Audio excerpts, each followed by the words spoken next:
जय हिंद दोस्तों, मेरा नाम है जय और मैं आप सभी का एक बार फिर से वेलकम करता हूं आपका अपने YouTube channel the learning field पर। दोस्तों एक बार फिर से हम हाजिर हैं आपके सामने एक नई गवर्नमेंट भर्ती अपडेट के साथ। जी हां दोस्तों, अग्निपथ भर्ती योजना के तहत इंडियन आर्मी ने आरओ यानी कि रिक्रूटिंग ऑफिस पुणे के अंतर्गत महाराष्ट्र के पुणे, अहमदनगर, सोलापुर, लातूर, बीड और उस्मानाबाद के एलिजिबल मेल कैंडिडेट से अग्निवीर इंडियन आर्मी रैली भर्ती के लिए ऑनलाइन एप्लीकेशंस इनवाइट किए हैं। और आपको बता दें कि यह आपकी आर्मी रैली महात्मा फुले कृषि विद्यापीठ राहुरी अहमदनगर में होगी। दोस्तों इस वीडियो में हम इस वैकेंसी के बारे में डिटेल से बात करेंगे, तो वीडियो को एंड तक पूरा जरूर देखें। तो चलिए शुरू करते हैं और सबसे पहले बात करते हैं यहाँ पर पोस्ट नेम के बारे में। तो यहाँ पर आपकी पोस्ट रहेंगी अग्निवीर जीडी यानी कि जनरल ड्यूटी, इसके अलावा अग्निवीर टेक्निकल, अग्निवीर क्लर्क, अग्निवीर एसकेटी यानी कि स्टोर कीपर टेक्निकल, इसके अलावा यहाँ पर आपकी पोस्ट रहेगी अग्निवीर ट्रेड्समैन 10th पास और अग्निवीर ट्रेड्समैन 8th पास। तो ये हो गया आपकी पोस्ट। अब हम बात करेंगे इसकी इंपॉर्टेंट डेट्स के बारे में। तो इसके ऑनलाइन रजिस्ट्रेशन 1 जुलाई 2022 से शुरू हो चुके हैं और इसके रजिस्ट्रेशन की लास्ट डेट है 30 जुलाई 2022। अगर बात करें रैली की डेट के बारे में, तो यहाँ पर आपकी रैली डेट रहेगी 23 अगस्त 2022 से लेकर 11 सितंबर 2022। अब हम बात करेंगे इसकी एप्लीकेशन फी के बारे में। तो दोस्तों यहाँ पर आपको बता दें कि आप चाहे किसी भी कैटेगरी से बिलोंग करते हो, यहाँ पर आपको कोई भी एप्लीकेशन फी का पेमेंट नहीं करना होगा। अब बढ़ते हैं आगे और बात करते हैं इसकी एज लिमिट यानी कि आपकी उम्र के बारे में। तो यहाँ पर आपकी उम्र 1 अक्टूबर 2022 के हिसाब से काउंट होगी। तो इस डेट के हिसाब से आपकी कम से कम उम्र 17.5 साल तक हो सकती है और आपकी अधिकतम उम्र 21 साल तक हो सकती है। लेकिन दोस्तों यहाँ पर आपको बता दें कि साल 2022-23 के लिए इंडियन आर्मी की जो भी रिलीज होंगी उन सभी के लिए आपकी मैक्सिमम एज में आपको 2 साल तक की छूट दी जाएगी, यानी कि आपकी जो अधिकतम उम्र है वो 23 साल तक हो सकती है। तो ये हो गई आपकी एज लिमिट। अब बढ़ते हैं आगे और बात करते हैं इसके पे स्केल यानी कि इसके वेतन के बारे में। तो दोस्तों आपको बता दें कि अग्निवीर को मिलने वाली सैलरी के बारे में हमने एक डिटेल सेपरेट वीडियो बना रखा है, तो ज्यादा जानकारी के लिए आप वो वीडियो जरूर देखें। वीडियो का लिंक आपको ऊपर आई बटन में और इस वीडियो के डिस्क्रिप्शन में मिल जाएगा। इसके अलावा अगर आप ये जानना चाहते हैं कि अगर कोई अग्निवीर शहीद हो जाता है तो उस अग्निवीर को शहीद होने पर कितनी धनराशि यानी कि डेथ कंपेंसेशन के रूप में कितनी धनराशि मिलेगी, तो इसका भी हमने एक डिटेल सेपरेट वीडियो बना रखा है। तो ज्यादा जानकारी के लिए आप वो वीडियो जरूर देखें। इस वीडियो का लिंक आपको ऊपर आई बटन में और इस वीडियो के डिस्क्रिप्शन में मिल जाएगा। अब बढ़ते हैं आगे और बात करते हैं यहाँ पर आपकी एजुकेशनल क्वालिफिकेशन के बारे में। तो यहाँ पर सबसे पहले हम बात करेंगे अग्निवीर जीडी यानी कि जनरल ड्यूटी ट्रेड के लिए आपकी एजुकेशनल क्वालिफिकेशन के बारे में। तो इस ट्रेड के लिए अप्लाई करने के लिए आपको कम से कम 10वीं पास होना जरूरी है। और ये जो आपने 10वीं पास करी है इसमें आपके एग्रीगेट यानी कि सभी सब्जेक्ट्स में मिलाकर कम से कम 45% मार्क्स होना जरूरी है और आपके हर सब्जेक्ट में कम से कम 33 यानी कि 33% मार्क्स होना जरूरी है।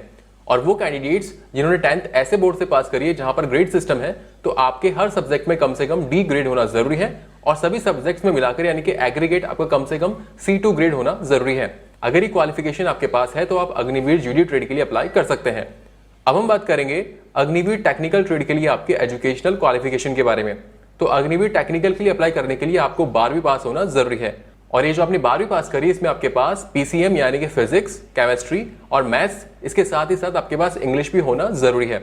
और ध्यान रहे कि आपके 12th में एग्रीगेट यानी कि सभी सब्जेक्ट्स में मिलाकर कम से कम 50% मार्क्स होना जरूरी है और आपके इंडिविजुअल सब्जेक्ट में यानी कि हर सब्जेक्ट में कम से कम 40% मार्क्स भी होना जरूरी है। तो या तो ये क्वालिफिकेशन हो या फिर आपने 12वीं पास करी हो पीसीएम के साथ यानी कि फिजिक्स, केमिस्ट्री और मैथ्स के साथ, इसके अलावा इंग्लिश भी उसमें होना जरूरी है। इसके साथ ही साथ आपके पास कम से कम 1 साल का आईटीआई कोर्स भी होना जरूरी है रिक्वायर्ड फील्ड के अंदर। और ये जो आपने आईटीआई करी है ये आपने NCQF यानी कि नेशनल स्किल क्वालिफिकेशन फ्रेमवर्क से करी हो। और ध्यान रहे इस आईटीआई में आपका लेवल 4 या फिर उसके अबव लेवल होना जरूरी है।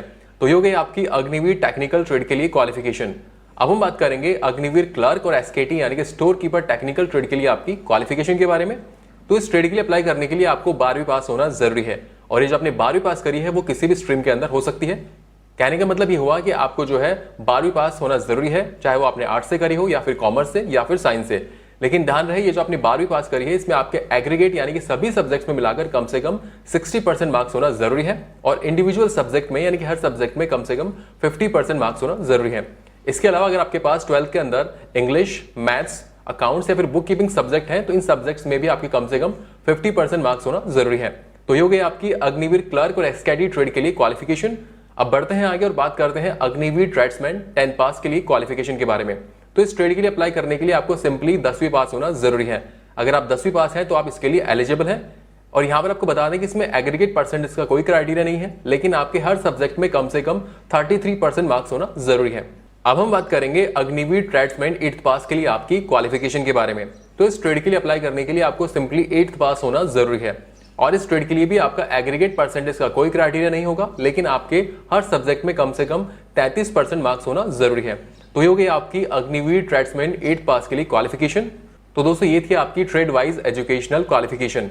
अब बढ़ते हैं आगे और बात करते हैं इसके सिलेक्शन प्रोसेस के बारे में। तो इसके सिलेक्शन प्रोसेस में आपके टोटल 4 स्टेप्स होंगे। सबसे पहला स्टेप होगा आपका पीएफटी यानी कि physical fitness test. PFT clear करने के बाद में आपका अगला टेस्ट होता है पीएमटी यानी कि physical measurement test. PMT clear करने के बाद में आपका होगा मेडिकल एग्जामिनेशन और फिर लास्ट में आपका होगा रिटन एग्जामिनेशन। तो यहाँ पर 1 बाय 1 करके हम इन सभी के बारे में डिटेल से बात करेंगे। तो चलिए शुरू करते हैं और सबसे पहले बात करते हैं पीएफटी यानी कि फिजिकल फिटनेस टेस्ट के बारे में। तो पीएफटी में सबसे पहले आपकी होगी 1.6 किलोमीटर की रनिंग और इस 1.6 किलोमीटर रनिंग को 2 ग्रुप्स में डिवाइड किया गया है, ग्रुप फर्स्ट और ग्रुप सेकंड। ग्रुप फर्स्ट में वो कैंडिडेट्स आएंगे जो इस 1.6 किलोमीटर रनिंग को 5 मिनट 30 सेकंड के अंदर कंप्लीट कर लेंगे, वो कैंडिडेट्स ग्रुप फर्स्ट में आएंगे और ऐसे कैंडिडेट्स को 60 में से 60 मार्क्स दिए जाएंगे। और वो कैंडिडेट्स जो कि 1.6 किलोमीटर रनिंग को कंप्लीट करने के लिए 5 मिनट 31 सेकंड से लेकर 5 मिनट 45 सेकंड तक का टाइम लेते हैं, तो ऐसे कैंडिडेट्स को ग्रुप सेकंड में रखा जाएगा और आपको 60 में से 48 मार्क्स दिए जाएंगे।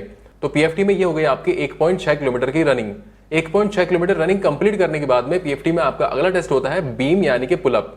तो यहाँ पर पुलअप टेस्ट के अंदर आपको मैक्सिमम 10 पुलअप्स निकालने होते हैं और अगर आप 10 पुलअप्स प्रॉपर वे में सही तरीके से निकाल पाते हैं तो आपको 40 मार्क्स दिए जाते हैं। अगर आप 9 पुलअप्स निकाल पाते हैं तो आपको 33 मार्क्स दिए जाते हैं। अगर आप 8 पुलअप्स निकाल पाते हैं तो आपको 27 मार्क्स दिए जाएंगे। अगर आप 7 पुलअप्स निकाल पाते हैं तो 21 मार्क्स और अगर आप 6 पुलअप्स निकाल पाते हैं तो आपको 16 मार्क्स दिए जाएंगे। और वो कैंडिडेट्स जो कि 6 पुलअप्स भी नहीं निकाल पाते हैं तो ऐसे कैंडिडेट्स को डिस्क्वालीफाई कर दिया जाएगा। पीएफटी में बीम यानी कि पुलअप टेस्ट होने के बाद में आपका अगला टेस्ट होता है 9 फीट डिश। 9 फीट डिश में एक 9 फीट का लंबा गड्ढा होता है जिसको कि आपको कूदना होता है। और यहाँ पर आपको बता दें कि इस टेस्ट के कोई मार्क्स नहीं जुड़ते हैं, लेकिन आपको इसको क्वालिफाई करना जरूरी है अगले स्टेप्स में जाने के लिए। पीएफटी में 9 फीट डिश क्लियर करने के बाद में आपका अगला टेस्ट होता है जिगजैग बैलेंस। जिगजैग बैलेंस भी क्वालिफाइंग इन नेचर होगा, यानी कि इसके भी मार्क्स नहीं जुड़ेंगे, लेकिन आपको इसको क्वालिफाई करना जरूरी होगा। तो दोस्तों ये हो गया इसका पीएफटी यानी कि फिजिकल फिटनेस टेस्ट। इसके सिलेक्शन प्रोसेस में पीएफटी क्लियर करने के बाद में आपका अगला टेस्ट होगा पीएमटी यानी कि फिजिकल मेजरमेंट टेस्ट और पीएमटी में आपका हाइट, वेट और चेस्ट का मेजरमेंट किया जाएगा। तो यहाँ पर हम ट्रेड वाइज आपके हाइट, वेट और चेस्ट के बारे में बात करेंगे। तो यहाँ पर पहले हम बात करेंगे अग्निवीर जीडी ट्रेड के लिए आपकी हाइट के बारे में। तो इस ट्रेड के लिए आपकी हाइट कम से कम 168 सेंटीमीटर तक होना जरूरी है। और अगर बात करें इस ट्रेड के लिए आपके चेस्ट के क्राइटेरिया के बारे में, तो आपका चेस्ट कम से कम 77 सेंटीमीटर और उसमें कम से कम 5 सेंटीमीटर तक का फुलाव भी होना जरूरी है। अब हम बात करेंगे अग्निवीर टेक्निकल ट्रेड के लिए आपकी हाइट के बारे में। तो इस ट्रेड के लिए आपकी हाइट कम से कम 167 सेंटीमीटर तक होना जरूरी है। और अगर बात करें इस ट्रेड के लिए आपके चेस्ट के क्राइटेरिया के बारे में, तो आपका चेस्ट कम से कम 76 सेंटीमीटर और उसमें कम से कम 5 सेंटीमीटर तक का फुलाव भी होना जरूरी है। अब हम बात करेंगे अग्निवीर क्लर्क और एसकेटी ट्रेड के लिए आपकी हाइट के बारे में। तो इस ट्रेड के लिए आपकी हाइट कम से कम 162 सेंटीमीटर तक होना जरूरी है। और अगर बात करें इस ट्रेड के लिए आपके चेस्ट के क्राइटेरिया के बारे में, तो इसके लिए आपका जो चेस्ट है वो कम से कम 77 सेंटीमीटर और उसमें कम से कम 5 सेंटीमीटर तक का फुलाव भी होना जरूरी है। और अब फाइनली बात करते हैं अग्निवीर ट्रेड्समैन 10 पास और अग्निवीर ट्रेड्समैन 8 पास ट्रेड के लिए आपकी हाइट के बारे में। तो इन दोनों ही ट्रेड्स के लिए आपकी हाइट कम से कम 168 सेंटीमीटर तक होना जरूरी है। और अगर बात करें इन दोनों ही ट्रेड्स के लिए आपके चेस्ट के क्राइटेरिया के बारे में, तो आपका चेस्ट कम से कम 76 सेंटीमीटर और उसमें कम से कम 5 सेंटीमीटर तक का फुलाव भी होना जरूरी है। तो ये हो गया आपका पीएमटी यानी कि फिजिकल मेजरमेंट टेस्ट। अब हम बात करेंगे यहाँ पर फिजिकल स्टैंडर्ड्स में मिलने वाली छूट के बारे में। तो वो कैंडिडेट्स जो कि सन्स ऑफ सर्विसमैन यानी कि सर्विसमैन के बेटे हैं, या फिर सन्स ऑफ एक्स सर्विसमैन है, या फिर सन ऑफ वॉर विडो, या फिर किसी एक्स सर्विसमैन की विडो के बेटे हैं, या फिर वो कैंडिडेट्स जो कि वॉर विडो के लीगली अडॉप्टेड सन या फिर सन इन लॉ है, तो ऐसे कैंडिडेट्स को हाइट में कम से कम 2 सेंटीमीटर तक की छूट दी जाएगी। अगर बात करें चेस्ट के बारे में, तो ऐसे कैंडिडेट्स को चेस्ट में कम से कम 1 सेंटीमीटर तक की छूट दी जाएगी। और अगर बात करें वेट के बारे में, तो ऐसे कैंडिडेट्स को वेट में कम से कम 2 किलोग्राम तक की छूट दी जाएगी।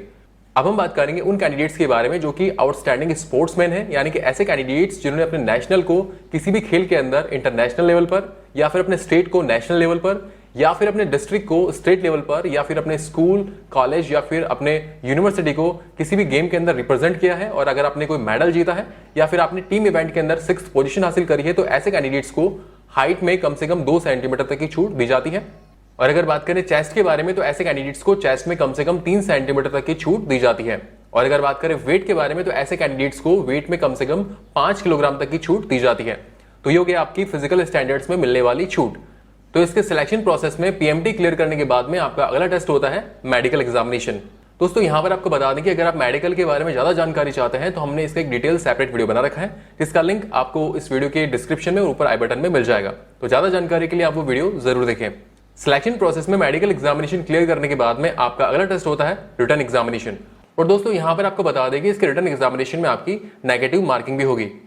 तो दोस्तों ये हो गया इसका सिलेक्शन प्रोसेस। अब बढ़ते हैं आगे और बात करते हैं यहाँ पर आपके डॉक्यूमेंट्स के बारे में। तो दोस्तों यहाँ पर आपको बता दें कि हम जो भी डॉक्यूमेंट्स आपको बताने वाले हैं, इन सभी डॉक्यूमेंट्स के आपको ओरिजिनल कॉपी साथ में लेके जानी है और ओरिजिनल कॉपी के साथ ही साथ आपको हर डॉक्यूमेंट की 2 अटेस्टेड फोटो कॉपी भी साथ में लेकर जानी है।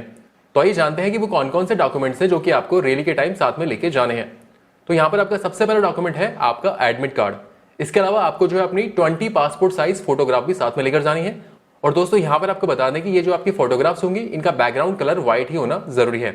फोटोग्राफ्स के अलावा यहाँ पर आपको अपना एजुकेशनल सर्टिफिकेट्स, आपका डोमिसाइल सर्टिफिकेट, इसके अलावा यहाँ पर आपको अपना caste certificate, religion certificate, school character certificate, इसके अलावा यहाँ पर आपको अपना character certificate, unmarried certificate, relationship certificate.